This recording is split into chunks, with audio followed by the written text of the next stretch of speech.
Və videonu başlayanda niyə ziddiyyətlər, paradokslar dedim?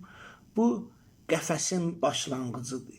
Yəni Allahdan elə gətiribsə, əgər sən intellektual insansansa, beynində hər problemdən problemə inkişaf eləyirsə, məsələn, ayaqqabımın bağını özüm bağlayıram, dişlərimi özüm yudum, avtomobilimi özüm düzəltdim, mən sadədə mürəkkəbə sadalayıram da.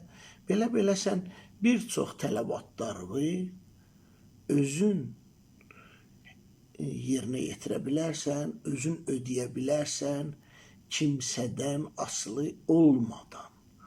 Bu isə qəfəsin bağlarıdır. Özün özü üçün qəfəs toxuyursan. Dünən dostum var idi, velosipedin rulu sənin üçün düzəldirdi. Bugün velosipedin rulun özün düzəldə bilirsən. Dünənləri anan rəhmətli ayaqqabımın bağlını bağlayırdı, bugünləri ayaqqabımın bağını özün bağlayırsan.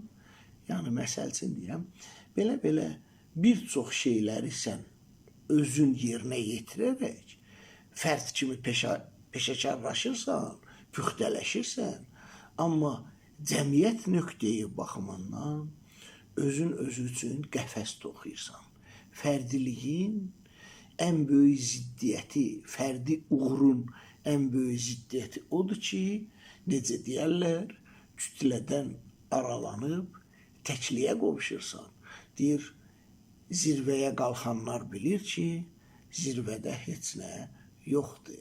Ora boşluq, tənhalıq və sükutdur. Bu qədər.